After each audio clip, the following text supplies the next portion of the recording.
Hi everyone, welcome to the 78th episode of the Zicast. As always, I'm your host Ryan Zayaks, and today I'm joined by filmmaker Will Teare. Wow, that's very cool. I've never really heard like filmmaker Will Teare. It's usually like, it's this guy. So that's very cool. That's very kind of you. I mean, you're on your sick press tour at the moment. Yeah, I'm on my really cool press tour. This is my first and only stop. It's pretty great. But I came out with a movie called One Night Only. It was my thesis when I was here at Quinnipiac. I'm just coming back for context. I'm coming back from Yale, which is very nice. The Yale Student Festival, so there was like 50 movies shown over 4 days, which is so much to program.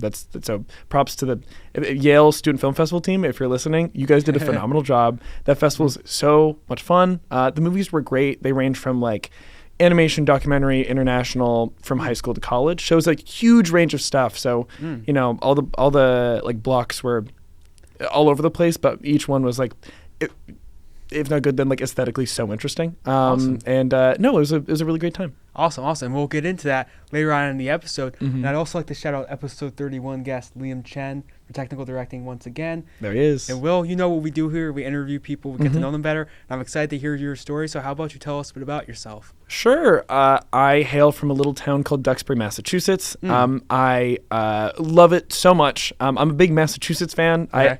If movies is half my personality, the other half is the state of Massachusetts. Very passionate about that state. So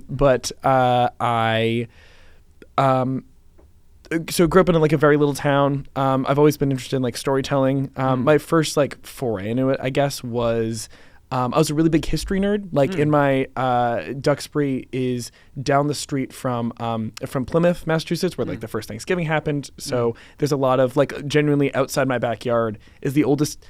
There's a little caveat, but there's like the oldest cemetery in North America. All the pilgrims are buried there, and it's like in my backyard. And I just remember being fascinated by like how much history is around me, or just like how much my little town, how much impact it had on the United States. So I got really into U.S. history, and I was just like fascinated by I don't know, most kids were like into like trucks, power tools, and dinosaurs. I was like, I can name every president. With flashcards, like I could just name all of them for I don't know why, but I was just fascinated by like how we got to where we are now, which kind of expanded into kind of like storytelling as a general thing. But I sort of the idea of like, why is this person here? Where do they come from?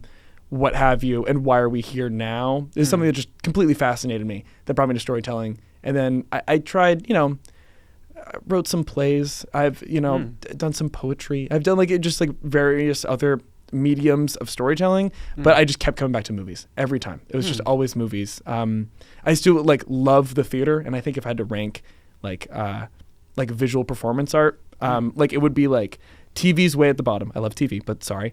And then it's like film. And then by a little bit, even though I'm very much a filmmaker, it's theater. I just think it's like the most exciting art form there is, which is what my movie's about, which is about like my love for theater. But, and I did a lot of it, but I just kept coming back to movies every time, just watching and reading about it and podcasts about it and just all of it. So I just kept coming back, and now I sit here, Will Teare filmmaker. And that's basically the arc. Yeah, that's really awesome that history influenced you in that way. Where do you see it like applying to your own work, so to speak? Great question. I feel like I haven't deployed it enough because I have a lot of, it's much like with like movie facts, I have a lot of really dumb historical facts locked in my brain that I just can't use and are useless for nothing besides like being able to, I don't know, just random historical facts that just kind of ruminate in my brain. And I don't think I've deployed that correctly when that is a skill set that I have that I forget about. So I think I should get at that. But I'm trying to think of, well, I guess location is really important. I guess character is my favorite part of storytelling. I think that like I think with like plot or all the bells and whistles of filmmaking like fall to the wayside. If you have a good character, I'm just there. Or there's even like a lot of shows and movies or books or whatever that I just like, this is not good. Like this is not of quality. If there's one character that I fall in love with, that's a ticket the whole way. Whereas like if a story maybe has a great plot and it's well written, the dialogue's great and like everything's perfect, but I'm not in love with any of the characters. Even if I don't hate one of the characters, that's I think a way of loving in a way that like, I love to hate a character sometimes. If there's not that entry point, I can't hang. So I feel like same thing with history where like, I'm just interested in like, where do they come from? Where have you been? Where are you going?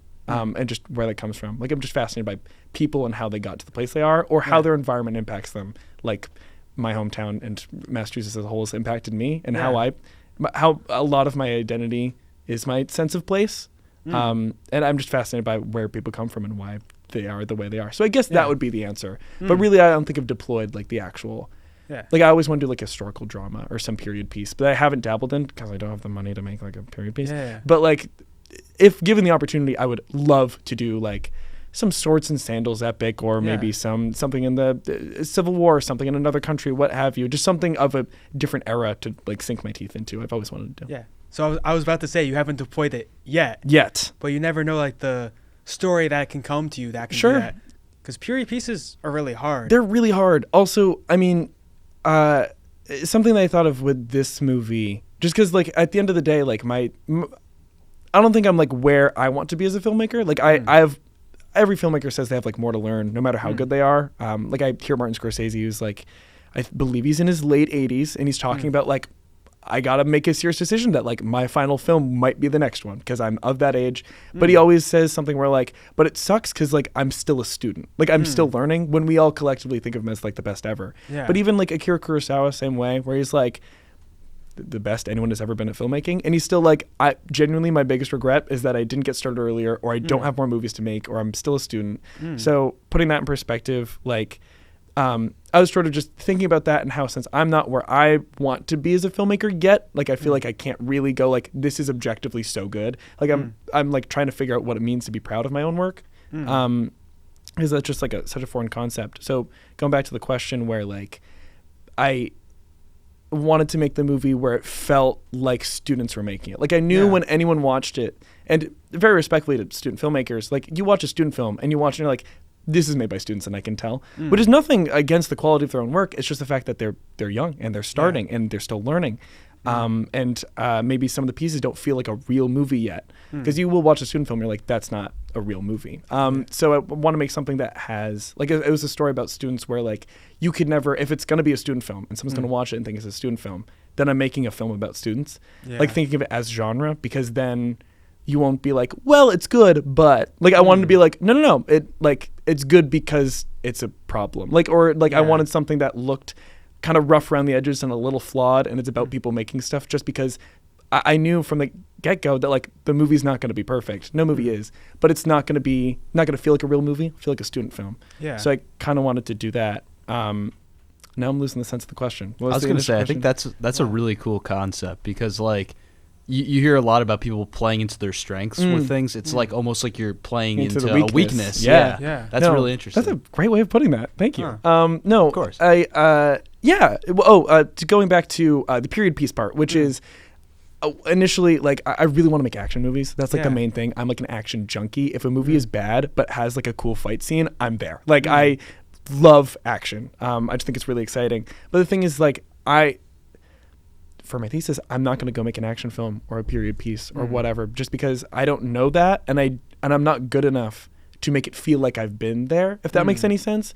So like I had to, like, when it's like write what you know is like that's a thing and very good advice. But the idea of making, even though I would love to make a period piece or an action movie, I'm not, even if I did it to the best of my ability, you'd be like, yeah, it's good, but it's a student action film, which sounds insane. But like, and I just knew it wouldn't work, even though that's what I really want to do. I'm not at that skill level yet. I can't reach that. So if I was going to make a student film, I need to think of it as like student film as genre and not student film as like a crutch, if that makes any sense. It's my only way around it, is to like recognize like the characters in the movie being like, yeah, it's really hard to make stuff as a student. They don't really say that, but there is like enough that you can watch and be like, oh, well, this is a student film. Or just because I didn't want anyone to think of the category that's in as a crutch, but as a genre, if that makes any sense. I've never thought of student films as a genre.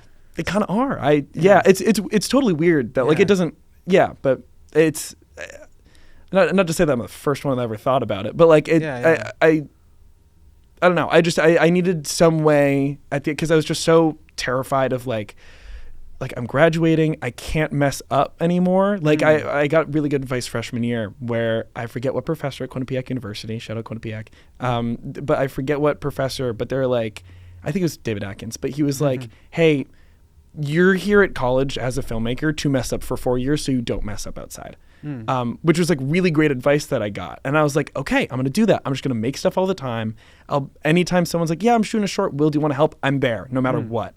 And I want to like be a sponge and learn as much as possible and mess up as much as possible. But then senior year, I had this thing where I'm like, ooh, I can't mess up anymore. Like this is actually like when someone goes like, oh, you're a filmmaker. Can I see some of your work? I can't show them like a thing that I like like it was really fun to make those, but I want to have something to be like, no, this is me. This is who I am. This is my body of work. Here, this is me. Like, you know, my work is an extension of myself. So the idea of like, so like by the end, I just got like super anxious and stressed out and like, what was the start of the question? I was leading somewhere. I get off on tangents. I'm so sorry. But like but is that sort of thing of like the whole project came from like just my anxiety of like, I can't mess up anymore. I have to go out and like have something to show for it.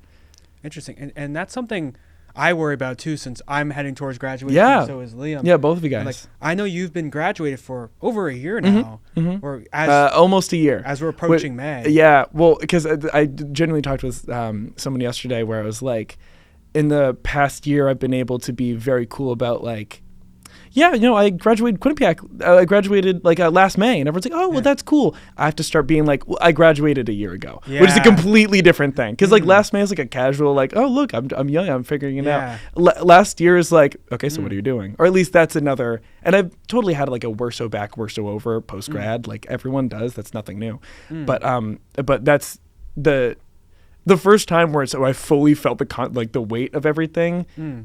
Even like graduating, like after that I'll be like, yeah, well, you know, we'll figure it out.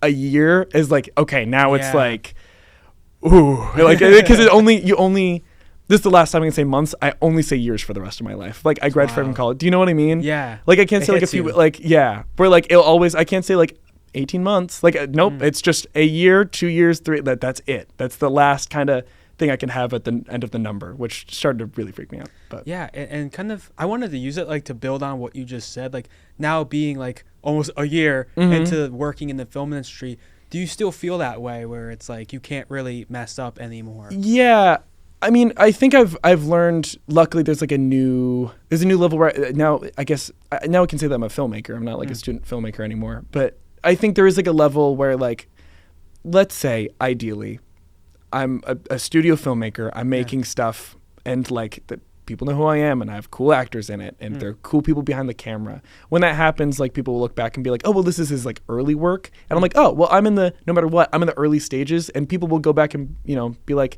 "Yeah, I mean, it was like early stuff, so he's figuring it out," which is nice. So I'm like, okay, well, there's a new like coping mechanism. There's a new silver liner. I'm like, oh, if I mean, that'd be awesome. It's not happening now, but like that'd be really cool. But if someone were to look back, they'd be like, he's learning, that's his early work. And I'm like, I am learning. This is my early work. And I'm just like, it does take me out of like, all I can do right now is learn and be happy. Yeah. And I will just dedicate my time right now to learning and being happy, whatever that means, wherever that takes me.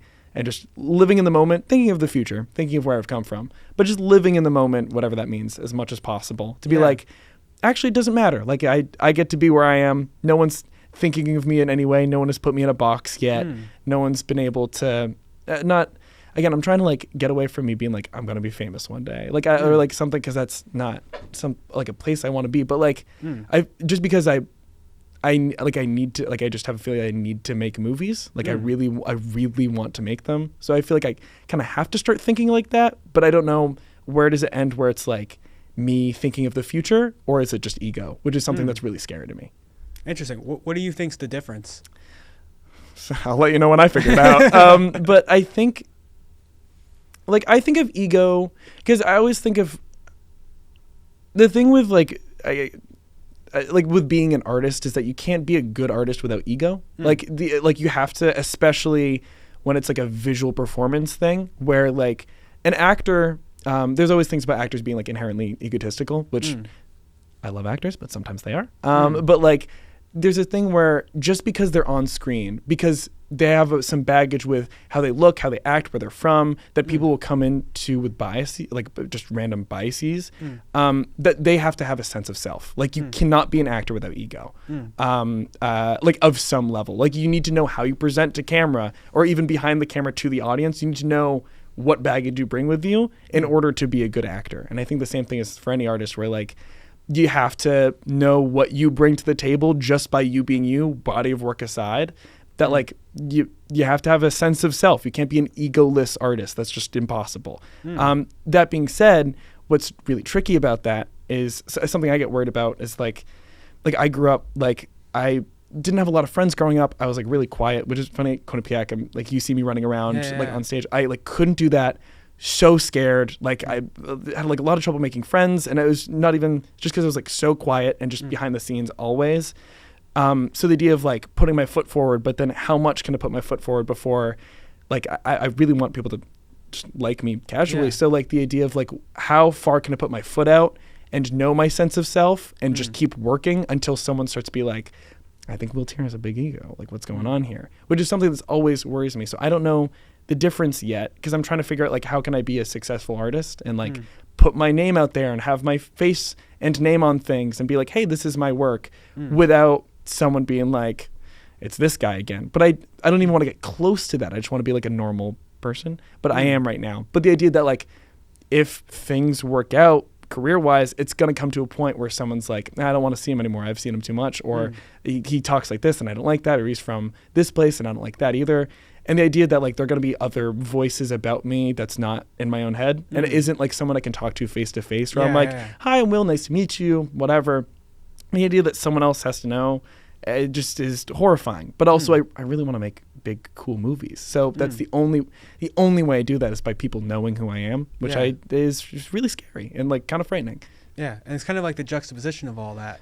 Yeah. And it's interesting. It's like you say, someone says, I want to direct this movie. I want to act in this movie. I want to run this podcast. There's like a sense of ego around that to like put yourself. You have to have one. Like you have to know like I'm playing to this camera. This is where my face is. This like you are, even if you're not being like egotistical, obviously, there you have a sense of ego just means sense of self. You just have to have a sense of self with like how your voice is sounding on the mic, where the cameras are at, what's going on. Like you just have to have that as someone putting their face out, and you're making you're making egotistical choices, but you're not being egotistical. If that makes any sense? Like you have to think like that. But then like, speaking for both of us, we just want to be normal, cool people that are liked. Like just like that's it. So it's just hard to find like how forward facing do I have to be before it gets too much? Because that's so scary. Like genuinely, especially someone who like grew up very quiet and like no one knew who I was. I was just in the background. The idea that people have to like have a bad opinion about me, if an opinion at all, which is already scary, is horrifying. And I really, really just can't handle that like at all. Like I want to be like, Will, he's a normal dude. Like I love whenever like a famous actor, whatever is, and everyone goes like, yeah, I've heard he's just like a normal guy. That's the ideal. I want to be the normal guy. But also I want to make big work. So it's like a weird thing that again, I'm thinking way far ahead.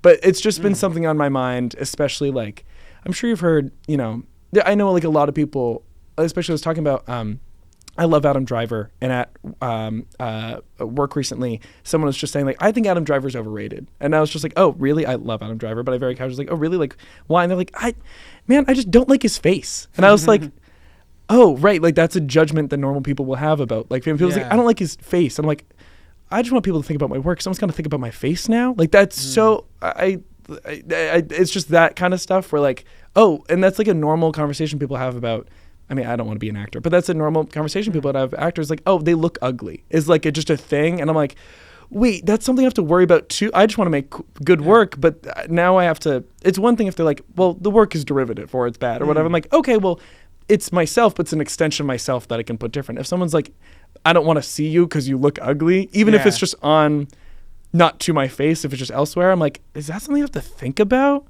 So that's, it's really weird. But then again, like, I don't want to be like a independent, I love to be a filmmaker by any means, but I want to be a studio filmmaker. That's always been a dream. I'm in love with blockbusters. But like, so like I have to be there. Does that make sense? Yeah. I don't know. It's kind of like the oxymoron, so to speak. It's absolutely. Like, It's like you want to be big, but to be big is to have those kinds of consequences. Yeah, totally. And and also, unfortunately, like I'm a former theater kid, and I love being the center of attention. And I love, like, now that I've discovered that after, like, in high school, of like putting myself out there, I'm like, oh, I feel really comfortable being in front of people. Like, that's like a happy place for me. The idea that, like, I could be punished for my happiness in a way is something that I was like, ooh, is that a thing? Or just, or if that makes any sense. Yeah, the kind of like sacrifice for it. So yeah, I guess. Yeah, no, totally. Which is horrifying, but a part of the job. And or just, again, like since Discovery, that's also why like I want to be a director, not an actor. It's just the idea of like, I think it's also like an ego choice too. Like I remember growing up being like, oh, that's cool to like be in a movie and be an actor. That's so cool. But like a lot of the reason I don't want to be an actor is just because of like, if I'm a director, I can kind of hang back a little bit. Yeah. Which I kind of like. I'm like, no one has to like, people are really looking at my work. But if you're an actor, like you are your own work. Yeah. Where like what you're doing with your body, that's all up to judgment. But no one's like, yeah, like I like the movie Will Teare directed, but also his hair looks bad. I'm like, no one's like, they're just watching the movie. Like no one thinks about that. Like I get to like hang back a little, but also I kind of get to be the center of attention, which I didn't know that I needed until I grew up. But that's like a part of me that I'm really trying to fight because I don't. Yeah. Like that, I just don't. There's too much pressure, or I don't even want someone to be like, like I don't know. Which is weird, just because like I'm sure when I was here, like. I'm on Quinnipiac tonight. I'm on like doing like QFS stuff. I'm like running around. I'm like on camera all the time because it's like really fun. Yeah. But I do remember someone on set saying like, I did a short freshman year. I was like, I want to make movies. We're going to do it. I joined QFS and I was like, hey, do we do like QFS productions? And it was like the COVID year. So I'm like, well, we used to, but like not anymore. And I was like, I'm going to do it. I have a script. Let's go. I'm going to direct it. Like, and then I was like really excited and I was getting people together and we're like doing stuff. And I was like, I'm going to write it and direct it. And they're like, yeah, sure. Because I was like the only person really pushing for it. So just by default, they're like, yeah, I guess we'll just do something. And, I'm there. And then I'm like, oh, and by the way, I'm going to be an actor in it. And then there's a big like, oh, and I was like, yeah. It's like, fine. I've done it before. It's whatever. And like we do the pre-production. We're out. We're shooting. I'm a supporting character. I'm not the main character, but I do have. It's a short film, so that still take up time. And I just remember getting there, being an actor, and being like, I messed up. Like this is awful. I didn't know what headspace. Like, am I on set? Am I the writer, director, or actor? I couldn't tell. I wrote it and I was forgetting my lines, and I was just like so awful. And the movie is really bad, and it really hurts because there's just no director because I was acting. Or if I was directing, I'm like, ooh, but how does it affect my scenes later? Like I was like, I didn't know what headspace to get into. And someone on set to me was like, was generally just like, yeah, well, Will wants to act in it because he's got a big ego. And I just remember being like, and just the movie completely flat. I flatlined and the movie flatlined, and you can tell. And it's just a really stale, directorless. Like there's no vision because I just had none after that because I was just thinking of like a self-perception thing because I just hit a spot where I'm like, oh, I am being perceived in like on camera. It's gonna exist, and then this is my first movie, and these are kind of first impressions with a bunch of new people, and someone just told me like that one thing that I can't hear, and I just it was all internalized, and I was like, great, and I like kept going, but in my head I was just like not handling it. So it's that weird balance that I still haven't figured out, and just because of that, I'm like, okay, cool, I'm not acting. Like I can't, like that's too much. Like I did a few plays after, but I popped in like just random like Q30 Quinnipiac Tonight stuff, but after that I was like, ooh, that's pretty tough. Yeah, it's interesting you don't want to be an actor because when I first saw you, the first thing I thought was he looks like Peter Parker. That's like, so kind. I've never seen someone look more like Peter Parker than you do in real life. Yes. I'm told when I have glasses I look like Clark Kent too, and I just like it's getting in my head. It's great. That's the one part I'm like, yeah, nice, dude. It's time to inflate your ego. Yeah, a little bit. Yeah. But I was gonna say, but that's also the thing is that I've also like randomly when I'll say like, yeah, I work in film and I only do behind the camera stuff. Like if I'm like working, like I haven't had like a paid actor gig, nor have I really like tried for that. Like as a PA, they'll throw me in as an extra, which is very kind. But like that's about it. So but when I say work in film, they're like, an actor. Like they just kind of because I have the look, I have the vibe, and like also just as a theater kid, I definitely have a manner of speaking where like, and I can do with other people where I'm like, they were a theater kid and I can tell just because I recognize it in myself. So when people say like, well, like same thing with like the Peter Parker comment where like, oh, so you're an actor, like, you just immediately think a default to an actor, and I have to be like, no. Like I don't even group me in, but I just put out that. So I was just trying to figure out like my skill set is there. Like I did a lot of work in theater. Like I think I'm an okay actor, but like just enough that people could be like, oh, do you want to act in, like that's Quinnipiac. Everyone's like, can you act in this? And I was like, well, I can do set design too. Like I can do that, which, but like I'm still flattered, but it's just like a little bit of like, no. Like I actually want to be behind the camera if possible.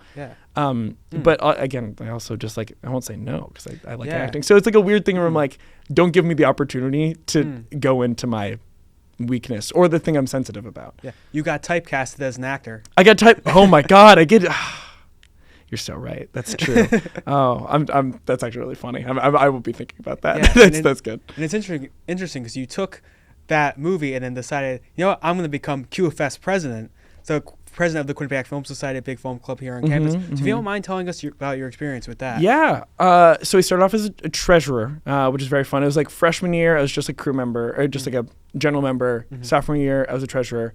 Junior year as president, and then I had the opportunity to do it senior year, but I quit because I wanted to do my thesis, and also like I was just like, this is a lot. I would like to enjoy my senior year as a normal person, especially because of 2020. I lost my senior year, so I was like, I will enjoy my senior year as both like a student having a good senior year and like do a little work on the side. But the idea of like the first 3 years, I was only working and being everyone's short and like helping out and taking a lot of classes and doing everything and meeting everyone and blah blah blah blah blah. Senior year, I just wanted to chill. But for the junior year, for the Will Teare years of QFS, it was so much fun. Everyone was so kind. There's so many people that like wanted to do work, or people were like bringing scripts like, I want to make this, like without us like setting up like we already had like, we do QFS productions, but you know, giving that was like a huge thing, where like people like wanted to do stuff, which I thought was so charming and awesome. And it was really cool to give people like a crew to be like, you want to make that? Great. Here's 10 people who are going to do this, this, and this. We'd like give them a crew and give them money and then like send them off, which is really cool, and like so much fun. And I really loved it. And also it was just nice to provide people with like, no, we're doing something, where this is a QFS production. We're doing something bigger than like you running around for a class. Like we have a weekend, we have shoot dates, we have a call sheet, we have a full thing, and we give you not a lot of money, but enough that it's like you actually have money that we have that you can use.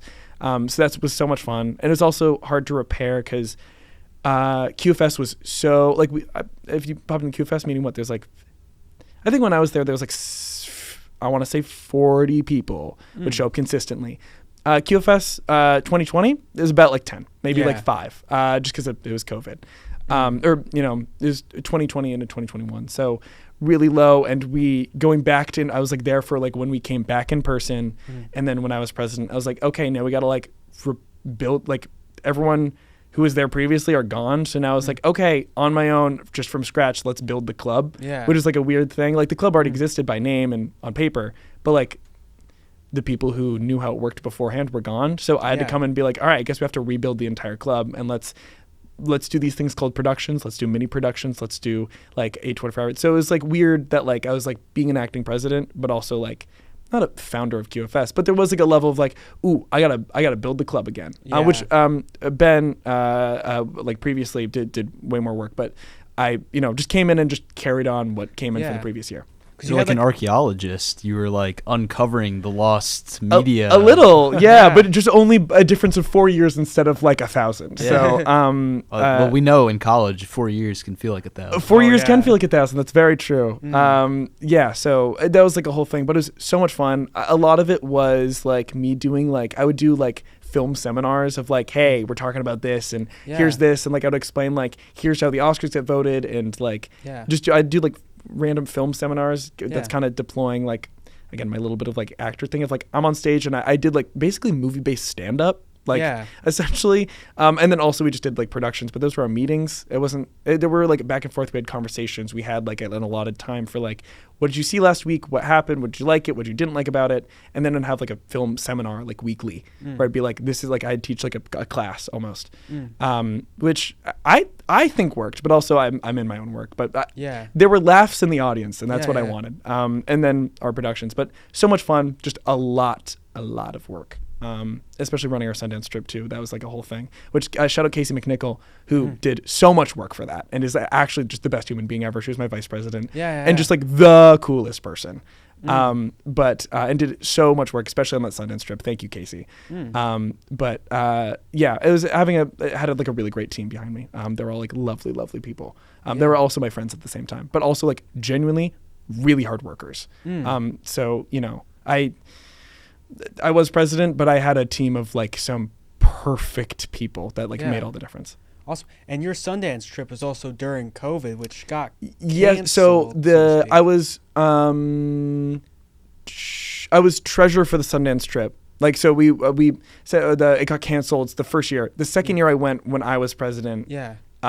That did happen in person. The festival happened. The festival happened in person when I was president. The year before, we went and it got canceled. And we just hung out in Park City and watched it on a projector at Sundance, which was fun. And I got to explore Park City. It was a lot less crowded, so that was nice. And then year 2, I was like, I actually know how Park City works. I can navigate. But also, it was in person and got to do stuff. So, and it was so much fun. I love Sundance. And I'm very excited that it's moving to Boulder. I don't know if you know about that. I do, yeah. Yeah, interesting. Which is I'm pretty excited about because Park City, which I love, gorgeous city. It's just really small, and it's really hard to navigate. Did you went to Sundance? I went to a couple times. Yeah, because I think we went to Sundance together, right? We did not, no. We did not? So I transferred into Quinnipiac as a junior last year. I always think of you like always here. Interesting. Yeah, I was like, Ryan's here. Like, that's just how that goes. Like, okay, got you. Okay, for some reason I thought you came when I was president. No, it was a year after. Year after, Ari okay. Menez's year. Yes, it was with Ari and Julia. Yeah, exactly. They're moving to Boulder, which I'm very excited about because Boulder's a bigger city. They have more infrastructure. You can fly into Boulder. You can fly into Colorado and Park City.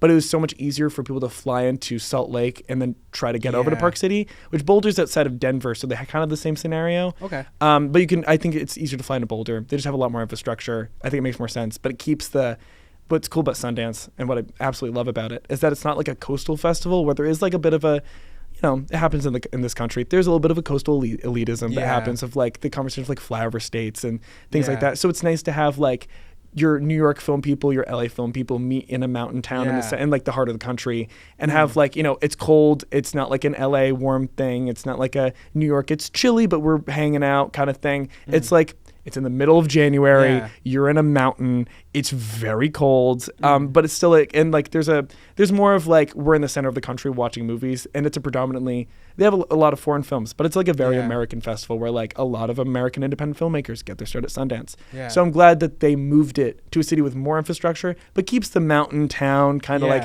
heart of the country kind of festival thing, and it keeps us out of the granted like again I'm from Massachusetts, so I'm the problem. But like the coastal elitism thing of like, we're in New York, we're in Los Angeles, like this is nice. It's a cool like, no. This is unlike Los Angeles specifically, this is a town without entertainment like all year round. Like it's just this one little week or 2 weeks where like that's just the thing, which I think is really nice. And also just, I don't know, shout out Midwest filmmakers. Like there is still people in the Midwest. And also again, like, as an East Coast boy, like there is a little bit of coastal elitism that is very much around. So it's nice that like there's a whole center of our country that is so cool and so vast and has so much culture that does gets its flowers and its time in the sun. So dance. So that's pretty great.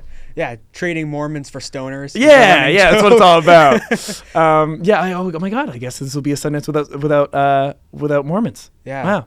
It's a whole new shift. It's so crazy. It's a new era. It's a new age.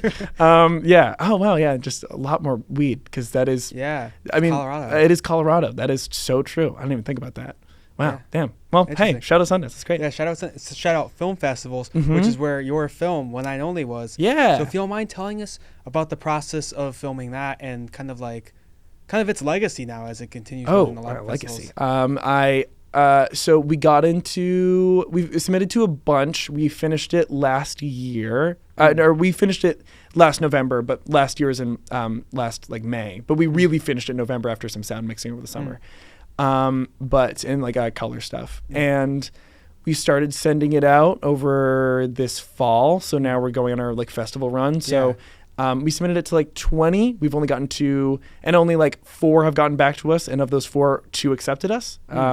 And so that was the Yale Student Film Festival, which was today, or over this weekend. And then the New Bedford Film Festival, which is next weekend. So I'll be going to New Bedford, Massachusetts. So it'll be nice to be back in my home state.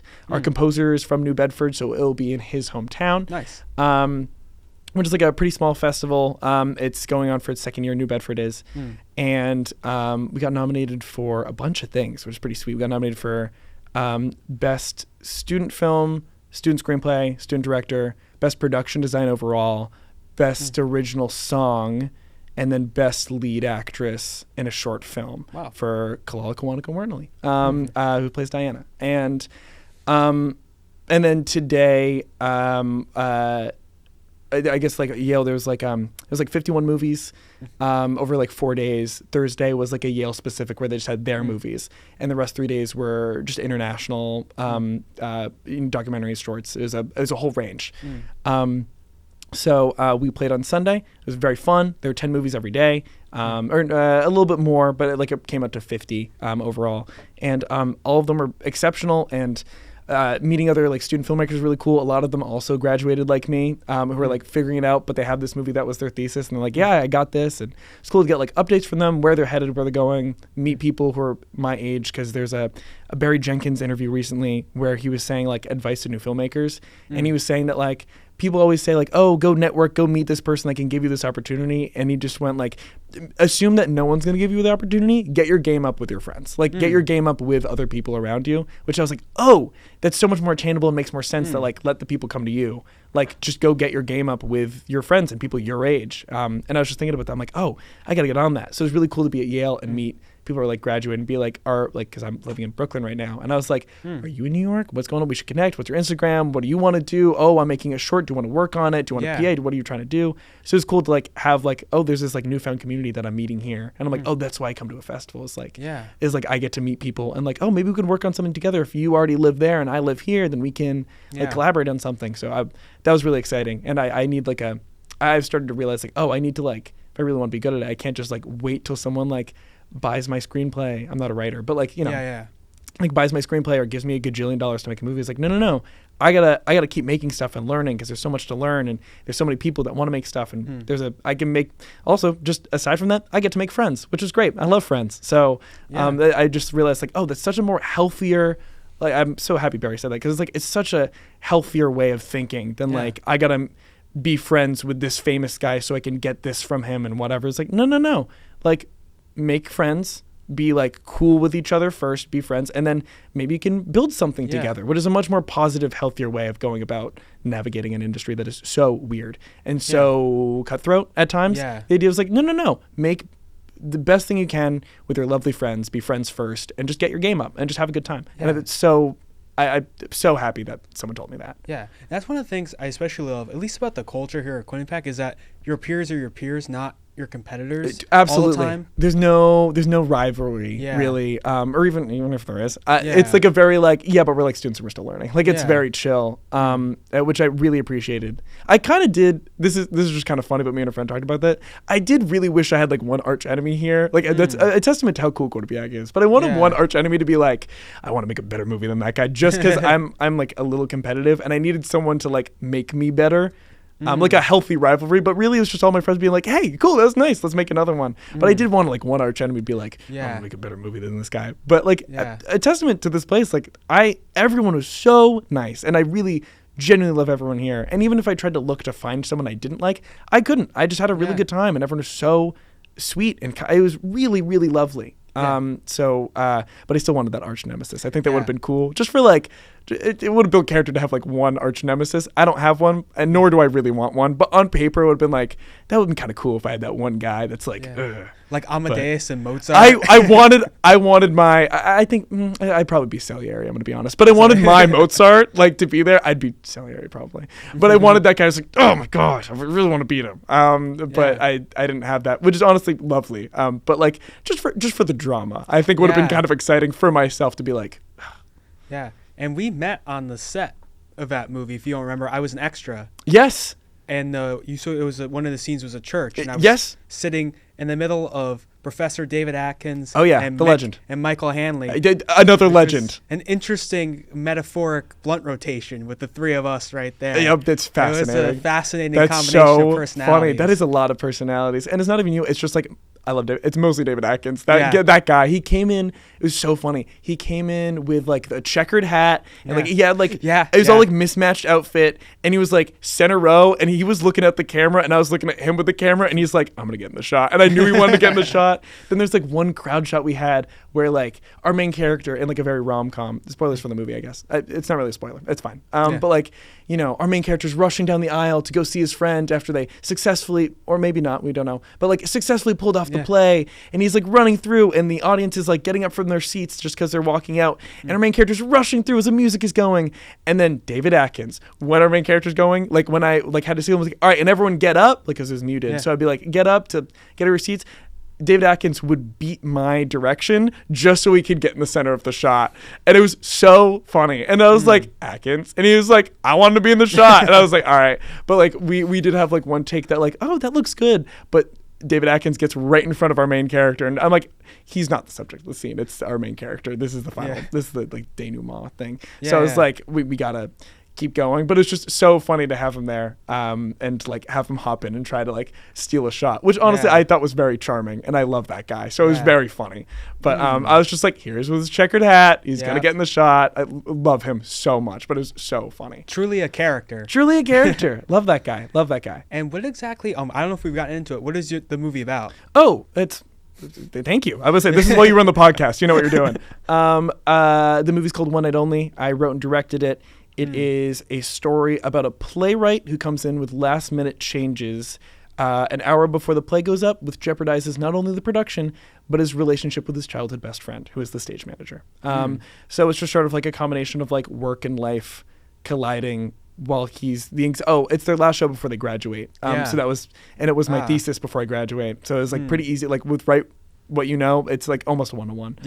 Even with things of people telling me that I look like Teddy Fisher, who plays Logan, everyone being like, he looks like you. And I was like, I know. I tried to like cast someone who like didn't look like me, but he looked like me just enough. And that like people were just like, so he's just playing you, right? And I'm like, well, yeah, I wrote and directed it. So like it was just going to happen naturally kind of, because it was about me, I guess. But it's just very funny when people are just like, you casted yourself in the movie. I'm like, I know. And then even like Teddy was like very early on was like, I'm gonna do a Will Teare impression for this. Like he was kind of like, he didn't like say that, but I think after he was like, I was trying to do like a Will Teare impression. I'm like, yeah, he kind of nailed it. Like I was like, he had it, and I could see that he was like trying to do me because he kind of, he's a fantastic actor. And I really, Teddy Fisher is the best. He's really great. Just kind of had like he has like an improv background, so but also like a theater background as well. So he was able to, any like little direction I gave, I could just give like a little thing of like, do more of this, and he would just take it and run. Which is what you want from any actor. It's really a pleasure to work with. On the other hand, Kalala, who I was like friends with beforehand, and I already intended for Diana, who's like kind of the type A to his type B. Kind of the pretty like, we're doing the work, we're done, like it's going to be like really good, but like nothing too crazy. We're just getting it done and it's going to be good. And Kalala was kind of also like her character very like when we talked about the script, which by the way, when like day one gave her a hug, it's like, hey, it's so good to see you. Thank you for coming. Like, cause we were friends before, cause we worked on a movie together. And she's like, hey, just before we start shooting, I have like a few questions. She pulls out her script. There are color-coded sticky notes. Everything is highlighted and color-coded. She has notes on every single line. They're cut into bits by syllable. Like it is a deep, like just a full color-coded, gorgeous looking script. And I was like, oh, okay. And then she's like, so for this line, what am I doing for this line reading? Like, what am I, like, how does that work? Where is it? Like, she wanted to know every single detail. And then she just got up on camera and just forgot it all and went, as any actor should. But, like, very detail-oriented, had it. Kalala is so talented and just had everything ready to go. But to, like, wonderful actors to carry the production. Like really, really great people that both fit their characters, but also just brought so much of themselves and like a really good attitude and just nailed everything. And I'm really proud of them, as I am with the rest of the crew, who are all genuine, just actual like really good friends of mine, like just really cool friends that I'm like, oh, also let's make a movie. So which was really great. So in between making a new friend in Teddy and then everyone else being friends I already had, lovely. Yeah, a director's dream. A director's dream. What you did with the script. Yeah, no, it was really nice. Yeah. Or just like having like, I don't know, there's always like a stigma of like a director just being like mean and barking orders at people. It doesn't make a healthy set. And also like I want to have a good time too. And if I'm unhappy, then like you're the director. You're setting the temperature for everyone. If you're unhappy, everyone else will be.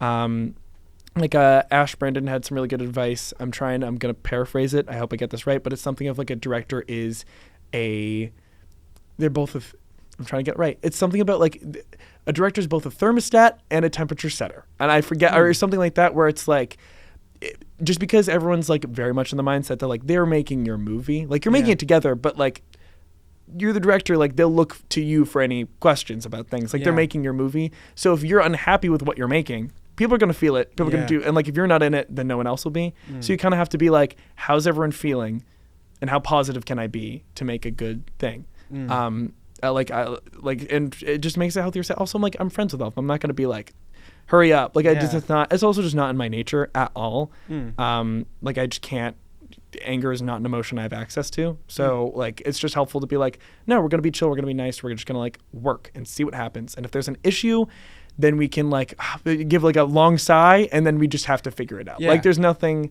more frustrating to me than someone who's like sees a problem, mulls it over, passes blame, and then like gets caught in their own thing. It's like, it's not helping anyone. You just kind of, everyone has a problem. There's going to be a problem no matter what. Just like you can be upset about it. You have like a 3-second window where you're allowed to be upset about it. After that, it just gets annoying. And you should just start solving the problem in any way you can. Not in a way of like, let's get this guy out, but in a way of like, well, we have a problem. Let's just solve it, move forward. And at the end of the day, you can complain and do some, gossip afterwards, but not when you're working. You do not gossip when you work. You're just working and having a good time. And it's a film set. There's going to be gossip. You can't stop that. Do that when you're off the clock. Just because also you don't want to be in contained space, start gossiping, someone hears, you don't want to do that. Like that's just a rule even I've learned from like PAing, is that like, sometimes you think like, oh, I won't put the camera that way or whatever. Some of the other PAs are making fun of it. We're all like chatting and being like, I don't think that was good, whatever. You just don't do it on set. It's not good for work. Someone's going to hear you. Also, just like to have passion in what you do, at least for the hours where you're clocked in. It's just like, have a little bit of passion, do the best that you can. Like just always, the second you clock in, second you clock out. When you clock out, you can kind of gossip a little. But it's just like, it's rude. And also your subconscious will not be working for the project if you start to hate it in the moment. You got to kind of let it go a little bit. And then you can gossip afterwards. You're totally allowed to. But that mentality is just like, I can't handle that. Yeah, so as a director, you set the tone because you are the tone. You are the tone. You kind of have to be for both the end product for the audience and your crew. And also just like if people are having, like there's so many movies that I've seen where you can watch and you're like, wow, they had so much fun doing that. Like I think of Scott Pilgrim vs. the World where like, it's such like people talk about like Edgar Wright's editing, but there's something about all the performances that he has where everyone's on the same page for like a weird thing where like he had a direction where no one could blink the whole movie. Everyone's on the same page. Everyone's doing their thing. We know from like press stuff that there's a email group chat that still is running after like over 10 years and like they still chat. They came back for the animated show on Netflix, but you could tell like even when you're watching like, oh, they had so much fun making this and all of them are genuinely friends, and you could see that they a lot of them work together afterwards, or you could just see the friendships build there. And like even after they blew up way seriously after Scott Pilgrim, like that cast is insane if you consider it was in 2010. Like you could tell that like, oh, people had fun. And when you watch Scott Pilgrim vs. the World, it's so much fun. But that's only because they did. And so that's just like a policy that I want to have for every movie that I have, where like I really want people to walk away being like, no matter how good or bad the movie is, which that's my problem. But no matter how good or bad the movie is, I want people to walk away and just being like, yeah, I had fun working on that. Like that means so much to me, is that they had a good time working on it. And they could be proud of their individual work and of the people that they met. That's the ideal situation. Because like you can get up in arms about like how good the movie is, but like I just want like, but work is life and life is work, and I want to enjoy myself, and I want to enjoy other people's company, and for more importantly, for other people to enjoy themselves. That just means so much to me, especially when it's like going to be under the name, like the umbrella of my name. I'd like people to be happy, or even just like in any space that I'm in. I really hope people just like enjoys the time with me. That'd be just very nice. But also just I want my work to be an extension of how lovely it was making it.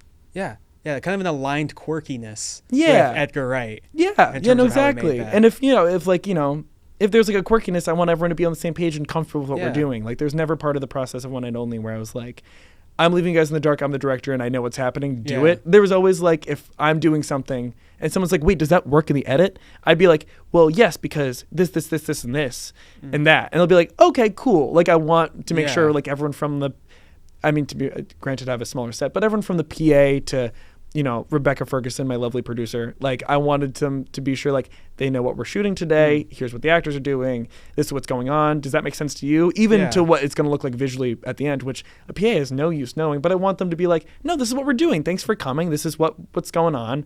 Just because, like, I don't want them to be, because I've had that when I've PA'd where it's like, I gave 3 months of my life. I don't know what we were shooting. Like, which like just really hurts, especially because when you're PAing, you're probably trying to learn. And I want to be able to be like, hey, when you see it, just know that this is what's going to look like later. And they can be like, oh, cool. Yeah. Just because that's something that I wish someone did for me more when I PA'd, of like, hey kid, here's what we're shooting today. Here's what's happening. And be like, oh, copy. Cool. All right, cool. And then I can go back to work. Yeah. Like this open stream of like communication. Between everyone. Yeah. Or even like for ideas too. There's so many, like, I don't know. I'm stupid and I'll just have like a bad idea sometimes. And it's very helpful for Rebecca Ferguson, my producer, or Matt Cashvera, who's first AC, like to be like, hey man, don't do that. That's dumb. And I'd be like, okay. And I'd think about it and I'd genuinely consider it and I'd give a yes or no afterwards, which usually was a yes. They're always right. But like I would make it like a very huge effort to, if I don't agree with anyone, it's art, it's subjective, it's fine. At the very least, the bare minimum, I always have to understand where someone's coming from. Yeah. Because otherwise, then what are you doing? If you're not understanding someone, you can disagree. Everyone's allowed to disagree. Everyone's entitled to their own opinion. Yeah. But you just have to understand where someone's coming from. Yeah. And film was the biggest collaborative project you could find in art, probably, because it's like, I was kind of like something you mentioned, like the director, it's the umbrella name, but really it's the director's team. It's the director's team. Is what makes the whole movie. Oh, they literally make the movie. I just kind of say like, I'm just where the buck stops, where I just give yes. Like when someone asks me like what I like do as a director, I'm like, I give a yes and no to literally everything. Yeah. I barely do any of it. Or just like someone just saying, I got advice that like half the job of directing, 80% of your job as a director is finding the right people to work with you. Yeah. The other 20% is like your little like, oh, can you say that faster? Or like whatever. But like the 80% is just having people that know what they're doing and are lovely and nice and can do their job. That's like 80%. And I stand by that completely. Yeah.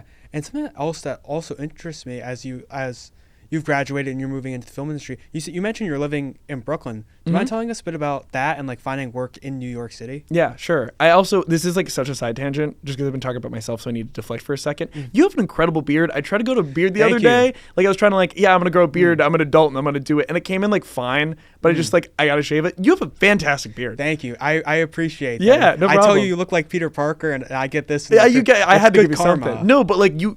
because I was like, Jenna was like driving in past the window, and I was like, "Oh, Ryan's got a great beard." Like it was just like this. It looks awesome. Just because I was like trying to do that recently as like a thing, and then I was like, "Yeah, that didn't work. We're getting rid of this bad boy." Yeah. So we have Peter Parker, Spider-Man. We have Wolverine. Yeah. I was trying to think of what's like my superhero comparison. I'm trying to think. There's definitely. I'm trying to think of like a bearded superhero that's like cooler than what. Ooh, I'm thinking of like a Thor beard. Thor beard. Okay. Yeah, but it's like comics like Odin's son beard, like because Chris Hemsworth doesn't have like a beard. Oh, I'm thinking like just because you got the short hair, I'm thinking like Ragnarok in the Ring. Okay. Like Chris Hemsworth, I think that's the beard that's coming from. Okay. I think that like Nomad, Captain America. Yeah, there you. That's the one. That's such a good look for him. Yeah. It's Infinity War Captain America. Infinity War Captain America. Yeah, like Nomad. No, that's good. That's definitely you, 100%. Okay, I appreciate that. And of course, no problem. Captain America is from Queens. So that brings us right back to New York. Brings us right back to New York. Queens, right above my little place in Brooklyn. I think he's from Brooklyn. Oh, no, sorry. Is he? Yeah, Peter's from Queens. Yeah, Steve Rogers is from... He's from Brooklyn. He is from Brooklyn. So yeah, you're right. my own segue back. No, nice. You had it. You nailed it. Brooklyn's been great. I'm a resident of Bushwick. So that's been very nice. I've been living there for we can get into that. Technically 1 month, but on paper since October. So that would be, when was October? Is that 6 months ago? I'm making you do math on the spot. I'm so sorry. But I'm not sure. But since October, for reference, it's April now. And what you guys do the math. But it's been lovely. I love the city. I'm from a little town, Massachusetts. But I so like it's still like a vibe shift of like I'm in New York, but I've visited enough because I have like family friends in the area, and like I really like New York, that like when I would go like visit, I would kind of take it in. So now it's a lot. It's actually more normal than I thought it would be of being there. I thought it would be a huge adjustment, but I was like, no. It's comfortable. I love a walkable city. The idea of like hopping on a train and I end up in another part of the city is great. As a history fan too, like I'm still not over it. My roommate, who's my best friend from back home, but went to school in Brooklyn and is like getting a little tired of New York. I haven't gone to that. And also, like, I'm more of a romantic and he's more of the cynic anyway. Okay. But, like, I would go around and it'd be like, we're going to hop on the L train and go to Manhattan, and then we're going to take the 6 or maybe the 5 or the 4. But the 4 is an express train. Or is it the 4? I don't remember. But I'd be like, nerdy, like, that's the express train, which will take us to Grand Central very fast. And we'll go there and, like, walk out. And then we're in Union Square and that's the Empire State Building. But if I walk out, like, a road over, oh, my God, it's the Chrysler Building. Like, I just like get very excited, and I'd be like, oh my God, look, it's New York, and they filmed this here and they did that, and Wall Street is because there's a wall there, and that's why it's called Wall Street, but it's not anymore. And I get like very excited about it. And then he'd be like, dude, shut up. No one cares. It's just the subway. I'm like, no, but it's like the bones of the city, and everyone can get anywhere, and you pay $3, you can pop up anywhere in New York. And I just think it's like so exciting. I'm like really in love with it. Or just like, there's always a new person every day. Sure, like, it's New York, there's crime, so the people you shouldn't associate with. But, like, every now that you just meet someone, like, from a completely different part of the world or, like, whatever, and you're just getting so many people, and there's just so, like, an influx of so many ideas and cultures and music, and even, like, you'll go on the subway, and there's, like, a street musician, and you're like, that's the best music I've ever heard, and they're just at the Union Station stop, and you're like, that's insane. There's a great violinist right here. That's so cool.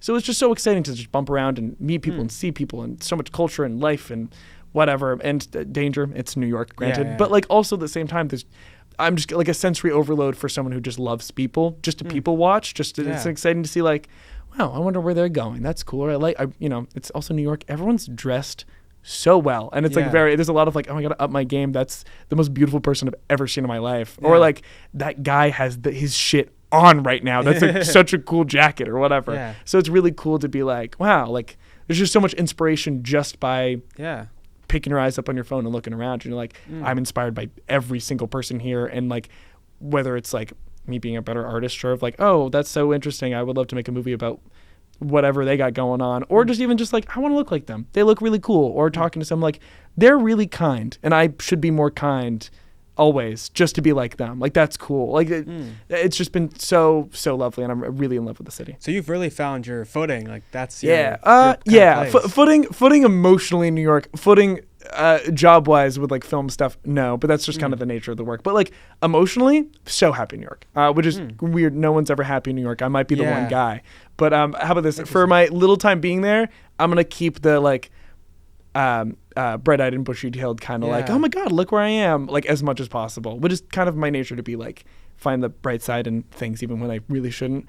But I'm going to keep that going as long as possible, just because it's a better way of living than being like, this sucks, and like having like the noir detective thing of like, the city's eating me alive, like that kind of thing. Like, I don't want to get in there yet. I don't want to start like brooding. Like, that's not in my nature. Well, then you'll see the Green Goblin go by, and then you have to go stop him. Then I gotta go stop him, man. If no one else is, then I will. How about this? I'm so committed to being a friendly neighborhood Peter Parker. I haven't stopped crime yet. I'll get there. But there's so many Jonah Jamesons. Exactly. You gotta live life as a Peter Parker. That's all I can do.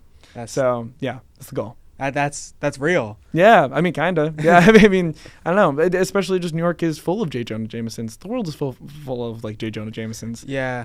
Like especially now. So it's just nice to be like, the only thing I can control is the things in my immediate vicinity, and I'm gonna do the best I can with the people in that vicinity. That's the goal. It's just to be like, I have my own little circle, and I'm gonna do the best that I can.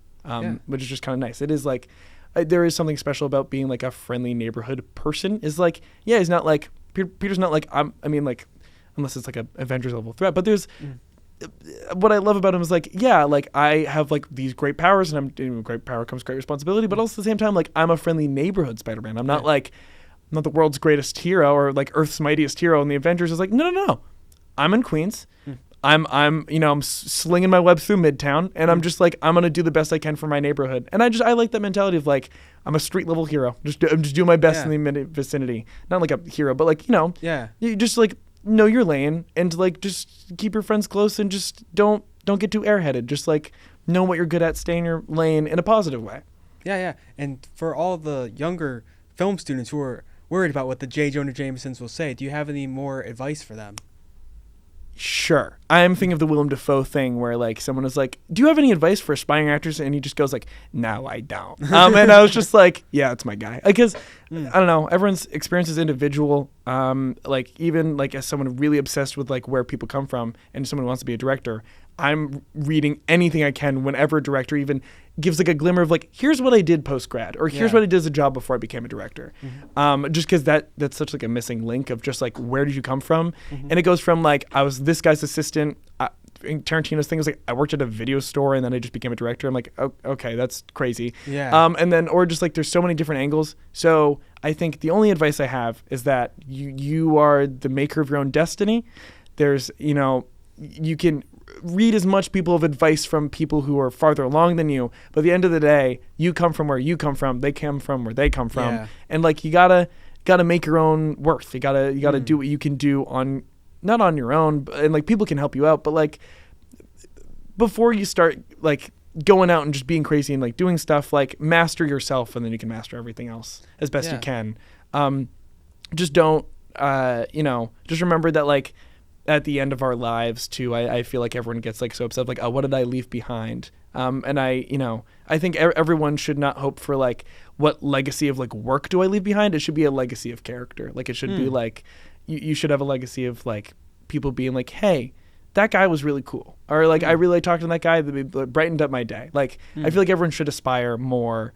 I try to do this my best, but like, everyone should aspire to be a supporting character in everyone else's story. No one should ever aspire to be the protagonist in theirs, I feel like. Or that's just a mentality that I like, where I really want to be, my goal in life as a person is to go into any room as if I'm a sitcom character and I'm like a guest star for like, there's like a season regular where I like show up once per season where everyone goes like, oh my God, it's this guy. And then I know my place and then I leave. Like I want to be like, I'm here to support everyone else here, and they can do their thing, and then I leave whenever I'm not needed. But I'm like, I just want to be the comic relief in everyone else's life. The idea of being the protagonist in mine is not only terrifying, but also just like, it's not where I want to be. I try to live for other people as much as possible. For myself too, because you should do stuff for yourself. That's really important. But I really make a conscious and subconscious, but mostly conscious effort to be like, I'm here for everyone else.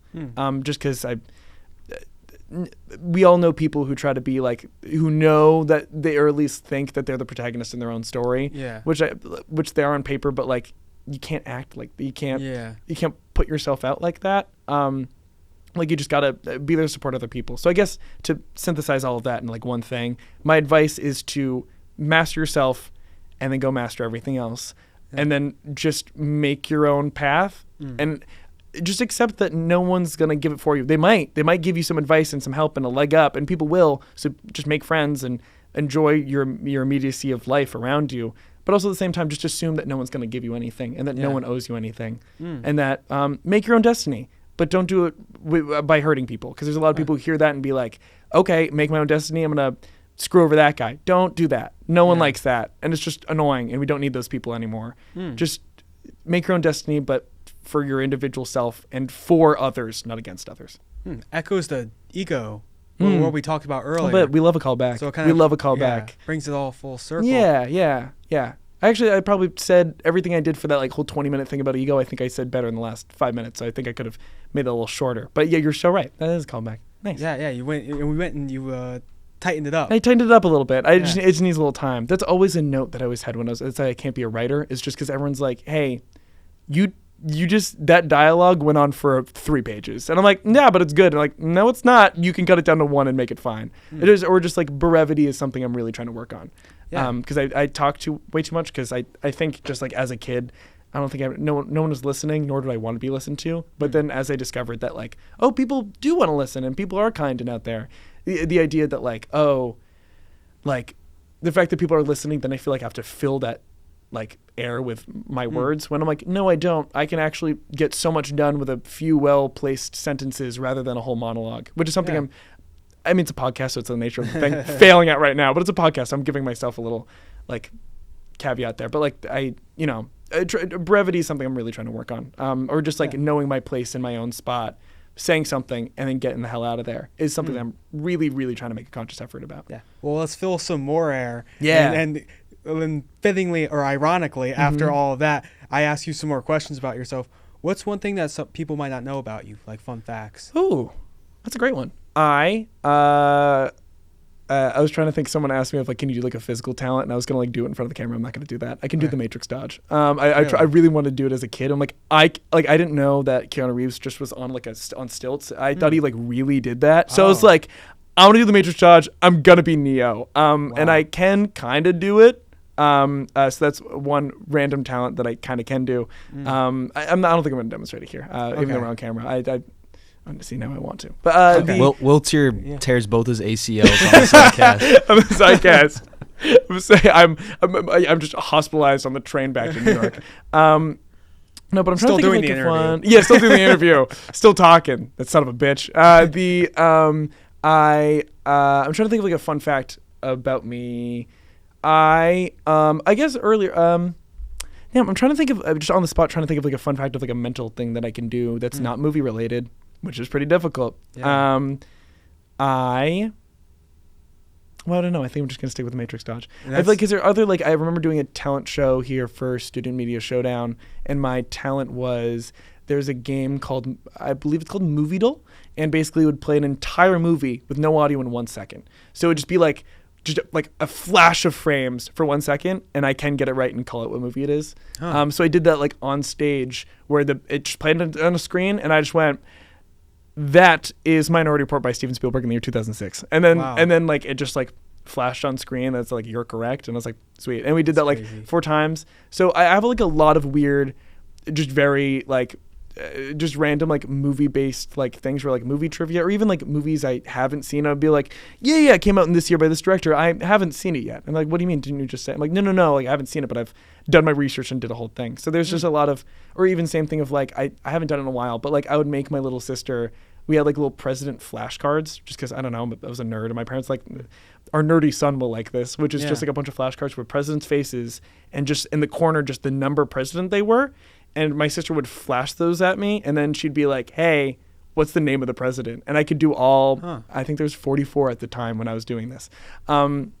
But like I would just like do that, and I'd be like Millard Fillmore, like just immediate. Like so there's a lot of random like history things that I could just recall, not on the spot and not in this like I feel like I need something for that, and I don't really know what specifically.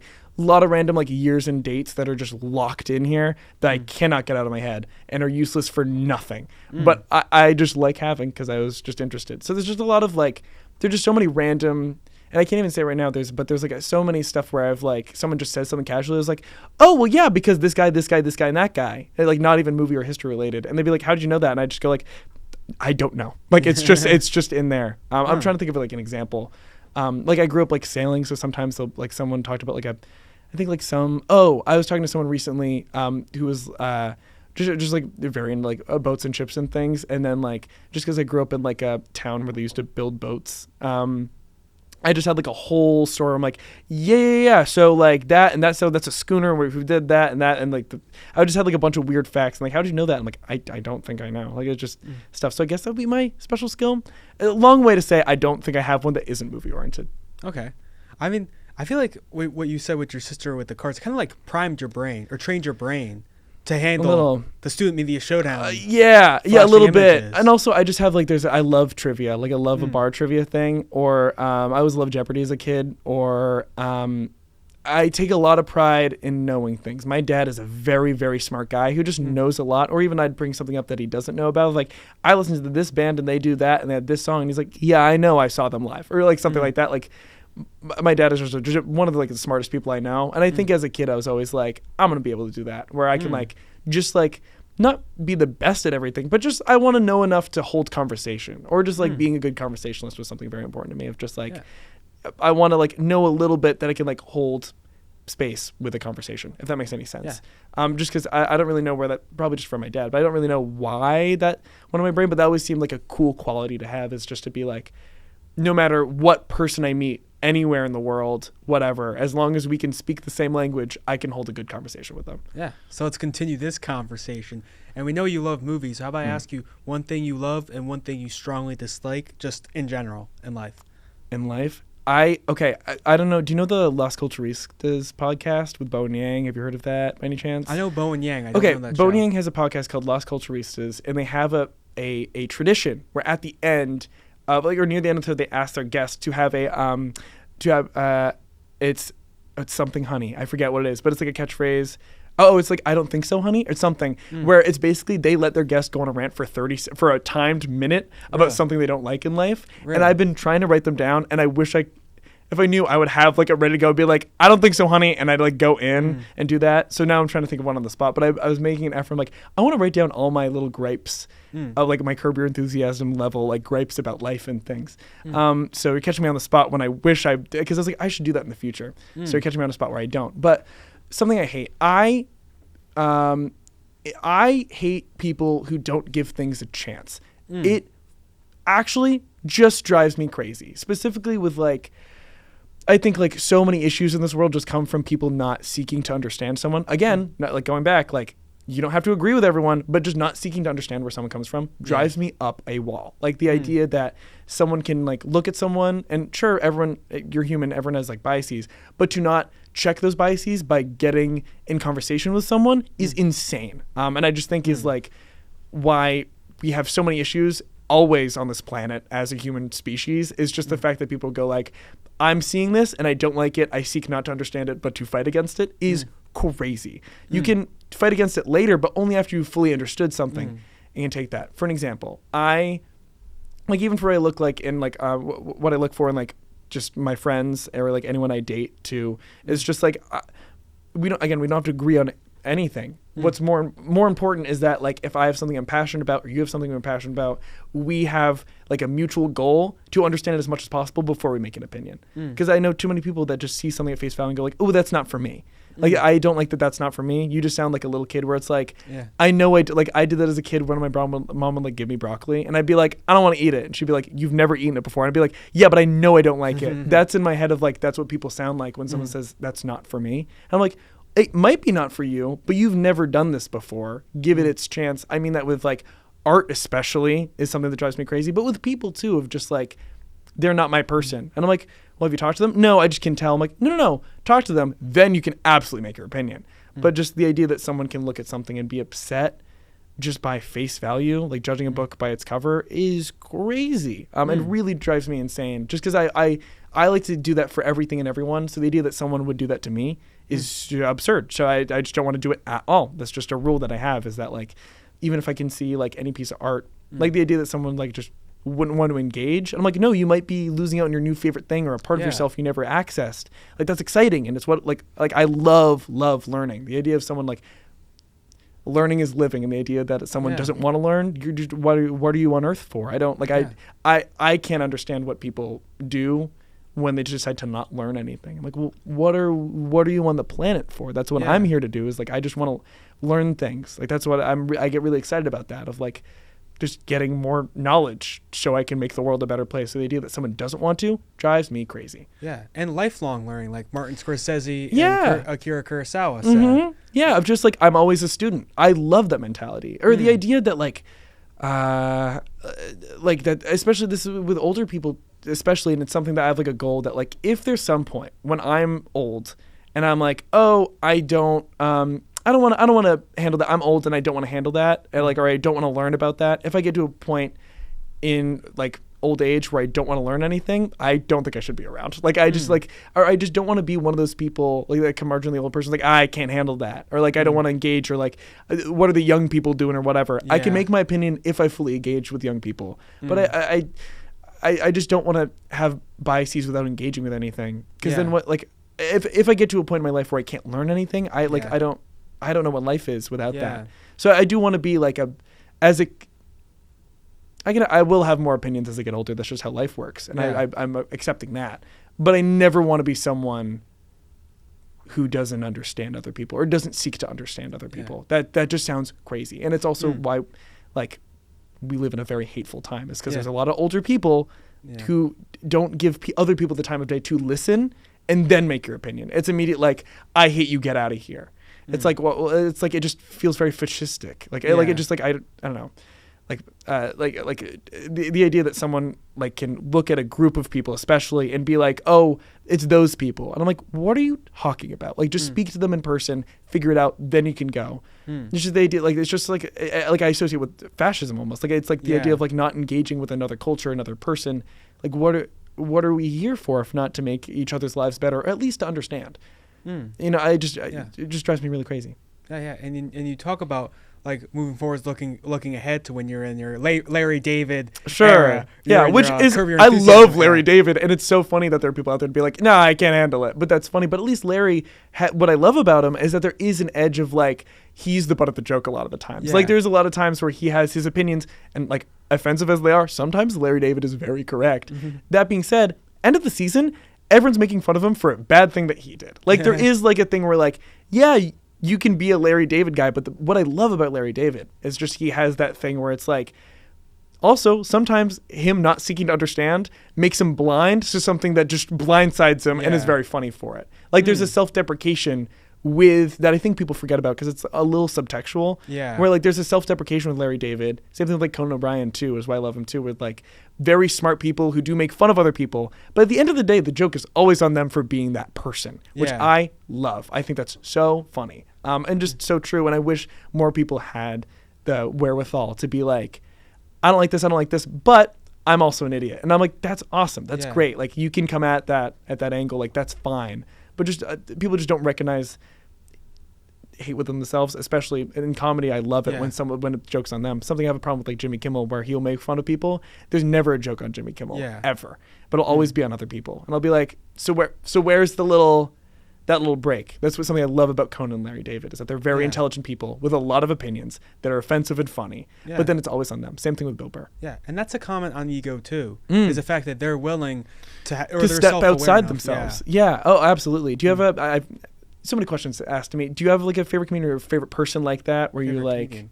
Yeah, or just a favorite? Because I feel like comedians specifically need to get better at this, especially with, like, I've heard so many comedians, like, they're so woke and I can't say anything. I'm like, yeah, because the things you're saying are really hateful and incite more violence. Like, you're creating a culture of not understanding people just with your comedy. Like, it does. Like, they're like, I tell it how it is. I'm like, yeah, you do. You're creating the culture of hate right now. Yeah. Like, by making fun of people. So I love comedians who are able to be like, even if they make offensive jokes, they're like able to be like, hey, but also whatever. Or just punch up. Like, you always punch up in comedy. Yeah. But anyway, sorry.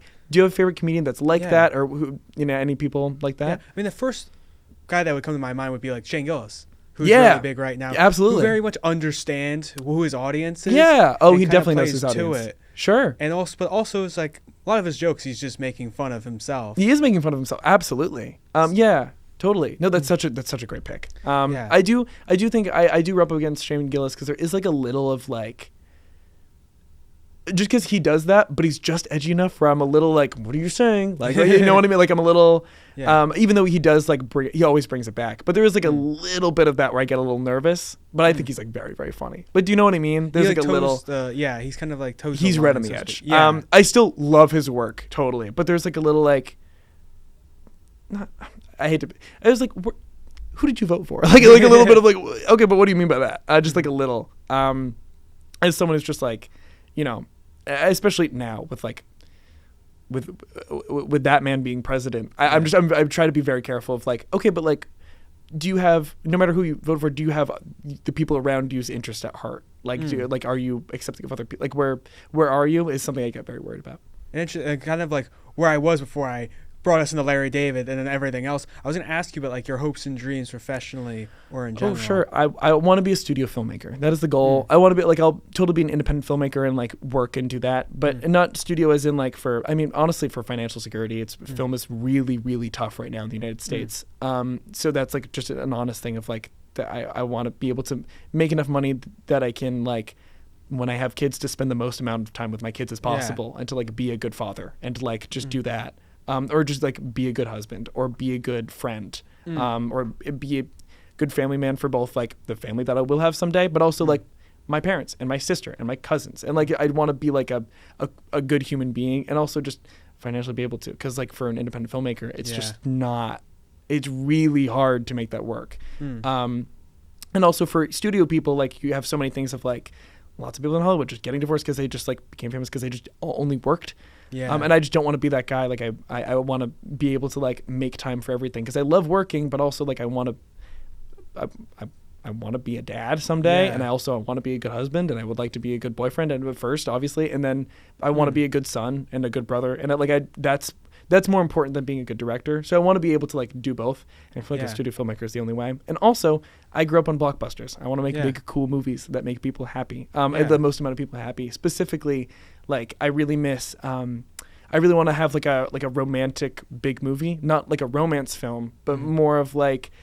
I want to do like a sweeping adventure where like there's like, you know, it's like those old school like 40s movie trailers where it's like, this movie has everything, love, and then they just have like a scene of like two characters talking. It's like danger, and then it's like 3 punches thrown. Where it's like, but that's kind of what I want to do. Is I want to be something like I want to be like the perfect date movie filmmaker, where it's like there's a new Will Turner movie coming out. I'm gonna take a few friends because I know it's gonna be like, it'll be fun. We'll think for a little bit. There'll be something thought provoking, but it'll be entertainment. But also you'll use your brain a little bit. Like I want to do like something with like a cool message, obviously, but also be like dumb fun at the movie. Or I want it to be smart fun at the movies is the ideal thing, where like you're using your brain. Like if you turn your brain on, you can be like, oh, Will's pulling from like this movie and that movie and this genre and this piece of art and whatever. Or you can turn your brain off and be like, wow, that was fun. That was a lot of punches and explosions. Like I want to be able to toe the line. Or just like have a little love. Like I miss blockbusters, especially now where it's like stale, very corporate. It's pretty gray. It's pretty colorless. The performances don't have like an edge where like, oh, they're drawing from something personal. It's just them going through the numbers. Like look at any modern Marvel movie where it's just like kind of corporate slop. But I kind of want to do something where it's like more of a, I'm trying to think of like a movie as an example. Like I love The Martian. Like I love like just something about like it's very human, it's very real, but it's so much fun at the movies. Like where you're just like, oh my god, it's Matt Damon lost in space, which is like sounds scary, but it's fun. And like, but you still get like tense. Any Mission Impossible is like that too, where it's still like, with the power of friendship, we're gonna take down the entity. Like, and I'm like, yeah, that's what it's all about. Like, you know, it's like we're like with the power of friendship, we're gonna take something down, and like a less like, you know, cheesy way, but just like have like authenticity and heart and be real and just be true. And it could be crazy and wacky and whatever, but as long as like the heart and the authenticity is there, where like, sure, this is crazy and there are explosions or whatever, but I relate to that guy, or I see myself in them, or like they're doing the right thing, and I just want to have that. Like I want to have like an authentic blockbuster with like authenticity of heart specifically. That can be crazy and whatever, like in the text, but I want like someone to like feel. I would like someone to laugh and cry at my movie. Yeah, cause I was about to bring up Mission Impossible because when you were saying like I want to make a blockbuster, that's kind of Mission Impossible comes to mind. Yeah, it's my favorite franchise. It's the best. I love it. It's like genuinely Mission Impossible is, in a short way of what I just said, everything I want to do. Yeah, that's like I want to have like action and fun, but also heart. But also you can watch Dead Reckoning, for example, and be like, oh, Ethan Hunt with the power of love and friendship is trying to take down AI. I wonder if that means anything, which I relate Cruise to. Versus ChatGPT. Yeah, and I'm like, that honestly, that's awesome. That's like the best. Like just the idea of like we're gonna take down this like inhuman, logical, like evil thing that just wants to like just means to an end that we're gonna defeat with like the fact like they're just like Ethan, like they're not anticipating the fact that like with the power of friendship, like that's like kind of a line in the movie, or like just a thing of just like them Haley Atwell coming into the crew and like Ethan's like she'd be like, I just remember there's some line where it's like we just met, you'd give like your life for me, and then Ethan's like, yeah, that's the job, and I'm like, yeah. It's what it's all about. Like it's just very exciting, but also at the same time, I don't know, Tom Cruise is gonna hang on the set of a biplane at the next movie. Yeah. So there's like a good balance of like heart, but also like just a lot of fun like stuff that like makes me cheer in the theater. Like I don't know, something about Ethan Hunt looking like the end of the trailer where he's like, I need you to trust me one last time. I get worked up. I'm like, yeah, like I'll be there, Ethan. But also just like, you know, the fact that the main goal is like we're gonna defeat like an inhuman, unthinking thing with love. I just think that's awesome, and maybe a few guns. Yeah, like, that's great. But I think that's like the synopsis. Like I want to be doing that. Like I want to do something where it's like, yeah, it's fun, but like you can be like, oh, that has a real world consequence. That's neat. But also again, like it's just really fun, and like I want to be like a 4 movie theaters like date night movie. Like we don't have them where like I want someone to be like, oh, that's like a fun, entertaining thing that I could take anyone to. I could take my mom, I could take my dad, I could take my girlfriend, I could do like, or like I could take my boyfriend. Like that just sounds like a really cool job to have. Be like, hey, like this is a, you know, I want to like push boundaries as much as possible, but I want to be like a comfortable filmmaker. Yeah. Like I don't really have any aspirations to be like the greatest filmmaker of all time. I just want to be like, hey, he's consistent. I love that. I think that's great. Or just the idea that someone can show up and be like, oh, there's a new Will Teare. That probably will be good. Yeah. Like I don't want to be like, oh, Will Teare, like he's the best. Like I don't need that. Nor do I really care or aspire to that. I just want to be like a very comfortable, good, consistent filmmaker. So you kind of want to be like Christopher McQuarrie. Yes. That'd be awesome. I think like a Chris McQuarrie. I think like an Edgar Wright as well, where he's like doing his own thing, but also he'll take a few years in between. He'll do a 3-minute short film for Tarantino and Grindhouse. Like he'll just kind of do a commercial with Zendaya. Like he'll just kind of bump around, do his own thing, and then have a lovely working experience. And with just no aspirations to be the greatest filmmaker ever. He just loves movies, and I agree. I'm trying to think of like other people as example, like just any like journeyman director. That's like, I'm just here to make Steven Soderbergh is a great example. Yeah. I think where like Soderbergh will be like, hey, I do like a movie a year, and it's just me like messing around with some friends, and like sometimes it's an experiment like with presence where it's like, yeah, it's all in one shot and it's all in one house, and I made it for $3 million despite me making Ocean's 11. Like I just want to make it for $3 million. I'm like, cool. Or he's just experiment, or he like on his blog, he's like, yeah, so just to like work on like, you know, he's in his 60s. He already has Best Picture and Best Director like under his belt. He made the Ocean's trilogy. He's one of the most important American independent filmmakers of the 90s, like by far. Like it's him and Tarantino. Yeah. And he's still like, yeah, so if you check out my blog, I just for fun, for editing practice, I cut 45 minutes off of 2001: A Space Odyssey just to see if it worked. Or he'll post on his blog and be like, hey, so I just took, this is my favorite example, I just took Raiders of the Lost Ark, I put it in black and white, and then I just put the Social Network soundtrack over it just to see, like, just to scan for Spielberg's blocking and how good he is at it. Just to see if the movie works without any dialogue, just with music from a completely different music, with like a techno score by Trent Reznor and Atticus Ross. And like he's like constantly experimenting and having a good time. And like Ocean's 11 is fun because they had fun making it. Like the idea that's like, I'm your experiment to learn. And then sometimes they'll be like, hey dude, here's Black Bag. And it'll be like, whoa, that's awesome. Like you still have it in you, but also like experiment and learn, but have fun, but also just be a movie where people can think and have a good time. Like Black Bag rocks, by the way. Shout out Black Bag, it's so good. But like just being able to do that and bump around is that's the ideal life, is like I have a job, I can be a normal human being with a loving family and to love and have enough time to love them, but also just make cool movies for the most amount of people possible. Yeah. So Mission Impossible is your favorite franchise. How about you tell us some of your favorite movies? Cool. There's so many. It's like music to me, where like it just depends on the mood, where I'm at in life. Yeah. Do you mind if I pull up my Letterboxd top 4? Because I think that'll probably be a lot easier. I change my top 4 all the time. I have like a list of top 100 movies, and I rotate the 4 depending on how I'm feeling. Is how that works. Let me pull up the Letterboxd right here, because I won't be able to know otherwise. My favorite movies right now are The Red Shoes, Skyfall, Do the Right Thing, and Hot Rod. So it's like a pretty like eclectic over like the years and different genres. But I think like the overarching theme, if I had to like put it all together, is like these are very colorful, fun movies to watch. Except for the last 10 minutes of Do the Right Thing. That's a whole other thing.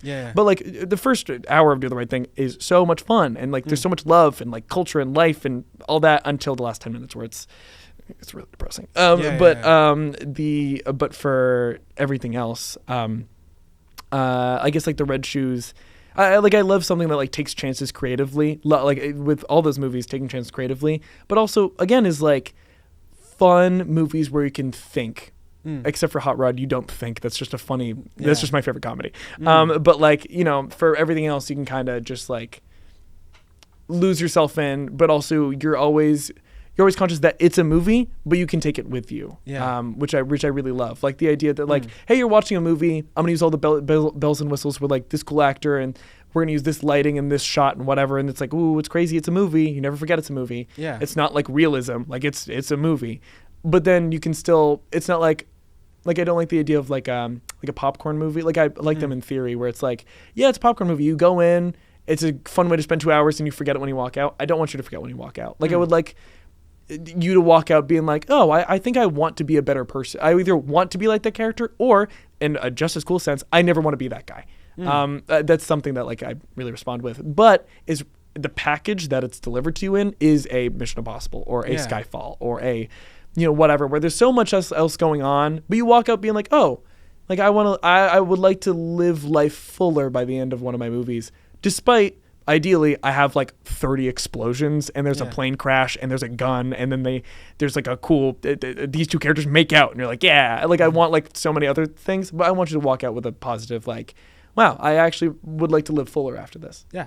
And I'm walking out of this episode with a positive experience. Hey, that's what it's all about. Thank you so much, Will, for coming on. Thank you for having me. I'm really sorry for not asking you more questions. No, that's well, I actually know like I'm the guest, but I feel like I probably should have. I was already like on the spot. But hey, thank you for having me. I've been a fan of this podcast like for a bit. I've always wanted to hop on. You're an incredible interviewer, by the way. Thank you. And like thank you for having me and like giving such a positive space. Hey, thank you so much for producing. Appreciate it. That's the first time I've ever got a producer shout out from the guest. Dude, you did great. That. You came in with like some some great takes in the middle. Yeah. You're also just changing the cameras at the same time. Like you are working, but also you're just coming with a banger out of nowhere. And I'm like, yeah, that's sick. Honestly, I aspire to be you just because you're doing the whole thing where it's like you're doing the work, you're getting it done, you're in the corner, and then you pop in for like the best take of the whole show. Yeah. Then you pop out and do the work. That's like the ideal life for me. So you're just killing it. So like genuinely nice work. Appreciate it. Yeah, no problem. And before we go, do you have any motivational words or plugs or anything you'd like to leave the audience Sure. with? One Night Only may, if we don't get into festivals, may be out online. You can check me out at Willie Teare on Instagram. And I go by Will Teare, but it's Willie Teare on Instagram because that's what people call me as a kid, and I kind of kept it because I like that name. At Willie Teare on Instagram. It's Willie Teare on YouTube. And you can... look me up on IMDb and Letterboxd, also Willie Teare or Will Teare on IMDb. So you can check out that to see what I'm working on. My last words is live fuller, just love people, just be a normal, nice person. You will gain nothing in life if you're mean. You'll gain things materially if you're mean, but you won't have a better life if you're mean. You literally just won't. So just take that advice and go forth. And be a cool person, and just do the best that you can with the things that you have, because that's all that you can do. So I suppose that's my advice. Yeah, I knew you were gonna plug the letterbox. When I had to plug the letterbox. Dude, that's what it's all about.